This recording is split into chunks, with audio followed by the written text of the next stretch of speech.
धर्मनगरी कुरुक्षेत्र की थानेसर तहसील में सुबह के समय उस समय हड़कंप मच गया जब तहसील कार्यालय के आसपास नायब तहसीलदार के विरुद्ध कोई व्यक्ति देर रात पोस्टर चिपका गया और उन पोस्टरों में उसने तहसील कार्यालय और नायब तहसीलदार पर गंभीर आरोप जड़ दिए। धर्मनगरी कुरुक्षेत्र की थानेसर तहसील एक पोस्टर की वजह से सुबह होते ही सुर्खियों में आ गई। हालांकि पोस्टर के अंदर पोस्टर लगाने वाले व्यक्ति ने खुद को भाजपा कार्यकर्ता बताया पर अपना नाम नहीं दिया। उसने इस पोस्टर में नायब तहसीलदार और तहसीलदार कर्मचारियों पर रजिस्ट्री के नाम पर मोटी रकम ऐंठने के आरोप लगाए हैं और साथ ही उसने कहा है कि इसकी शिकायत कई जगह कर चुका है जहां की उसकी सुनवाई नहीं की गई। अब उसने परेशान होकर मुख्यमंत्री के नाम एक खुला पत्र लिखकर पैसे मांगने और दूसरे गंभीर आरोप नायब तहसीलदार पर लगाए हैं और साथ ही उसने कहा है कि वह लंबे समय से अपनी रजिस्ट्री के लिए तहसील के धक्के खा रहा है पर उसकी बात सुनी नहीं जा रही। हालांकि अब तक यह स्पष्ट नहीं हुआ है कि क्या पोस्टर लगाने वाला व्यक्ति कौन है। यह पोस्टर पूरी तहसील में चर्चा का विषय बना हुआ है। अपना पक्ष रखते हुए नायब तहसीलदार ने कहा कि यह सभी आरोप दुर्भावना के तहत लगाए गए हैं और यह आरोप झूठे हैं। तहसील में किसी भी तरह की किसी भी व्यक्ति से पैसे की डिमांड नहीं की जाती। कुरुक्षेत्र की थानेसर तहसील भ्रष्टाचार के मामले को लेकर पहले भी खूब चर्चा में रही। पोस्टर लगाने वाले व्यक्ति ने नायब तहसीलदार से खुद की जान को खतरा भी बताया है। अपना नाम नहीं लिखा, मेरे को दिक्कत है या उसने किसी आदमी की किसी बात को सुना है और ऐसे किसी प्रकार के भी पोस्टर हैं या किसी प्रकार की शिकायत है तो चीफ सेक्रेटरी साहब का एक लेटर आया है। उसमें ये कहा भी ऐसी शिकायतें कोई भी किसी प्रकार की मान्य नहीं होंगी जिसके अंदर कोई आदमी खुद सामने नहीं आता है, ठीक है। और तहसील कार्यालय में किसी प्रकार का कोई भ्रष्टाचार नहीं है। रूटीन में हर रोज़ के काम ठीक प्रकार से किए जाते हैं ईमानदारी से। और जिस भी व्यक्ति का यदि कोई सरकार ने अभी पीछे जब रजिस्ट्रियाँ खुली थी उसके दौरान एनडीसी आईडी और प्रॉपर्टी आईडी ये पेपर जो है कमेटी से लेने के लिए सरकार के आदेश हुए थे तो ये पेपर लिए जाए, उसके उपरांत ही आगे रजिस्ट्रेशन का कार्य जो है रजिस्टर किया जाए।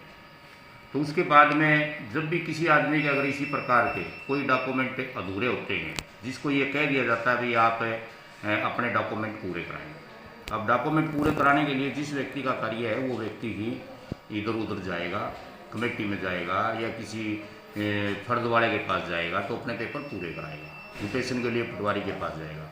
यदि हम किसी को ऐसा कह भी देते हैं तो आदमी ये महसूस करता है ये चक्कर कटाएंगे, लेकिन ऐसा कोई भी नहीं है कि तहसील में किसी काम के लिए किसी को व्यर्थ में चक्कर कटाए जाएँ। और मेरा तो रूटीन ऐसा है, मैं जब तहसील में उठ के चलता हूँ ना तब भी मैं लोगों को पूछता हूँ कि इनको बुला करके भाई कोई व्यक्ति किसी काम के लिए खड़ा है तो वो मेरे साइन कराए और अपना काम करवा के अपने घर जाए। तो ऐसा कुछ नहीं है। तो लगता है दुर्भावना के तहत लगाए गए। हाँ, ये दुर्भावना के तहत लगाए गए हैं और ना हमारी ऐसी कोई मंशा है, ईमानदारी से अपना काम कर रहे हैं। और इस भ्रष्टाचार को रोकने के लिए हमने अपने आप के ऊपर भी नकेल कसी हुई है, बाहर डीड राइटर बैठे हैं उनके ऊपर भी कसी हुई है, जो नंबरदार रजिस्ट्रियों को तस्दीक करते हैं, लोगों की तस्दीक करते हैं उनके ऊपर भी हमने। बाकी सभी को समय समय पर हम लेटर जारी करते हैं भाई आप अपना कार्य ईमानदारी से करें और हर व्यक्ति की जो है पहचान करके करें।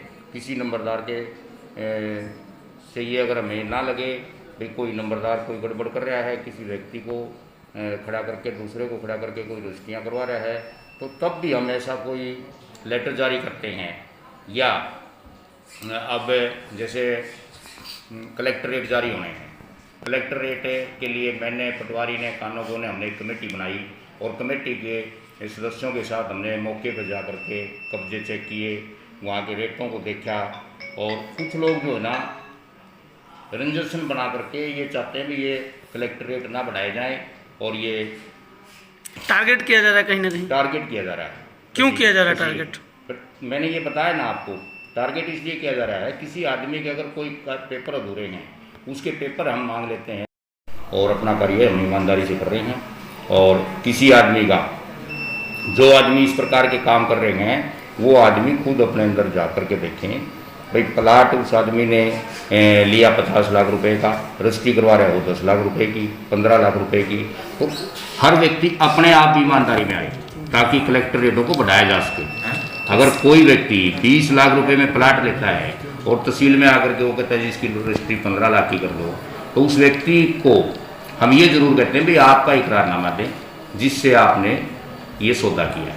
अब इकरारनामा कोई आदमी देता नहीं, जिसका इकरारनामा मांग लो वो आदमी सोचे भाई इन्हें तो पता नहीं क्या मांग लिया। ऑनलाइन अपॉइंटमेंट लेके जिस तरह से और डिफ्रेम किया गया, क्या लगता है आपको और- जांच नहीं होनी चाहिए इस चीज़ की, भाई किसने लगाया क्या करो?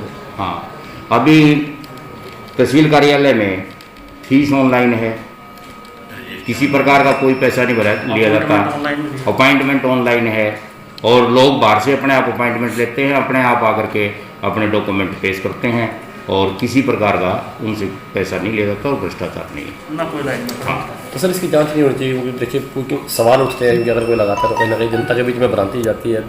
तो जिस तरह से डिफ्रेम किया जा रहा है, मान लो पोस्टर लगा इसकी के, बिल्कुल जांच होनी चाहिए और उस आदमी ने आगे भी आना चाहिए जिस आदमी ने ये एप्लीकेशन या पोस्टर लगाए हैं, वो आदमी हमें आकर के बताए, आपको आकर के बताए भाई मैंने लगाया ये और मेरे साथ ये जाति हुई है। इसकी जांच बिल्कुल होनी चाहिए और इस तरह के लोगों के खिलाफ कार्रवाई भी होनी चाहिए जो ऐसे बदनाम कर रहे हैं।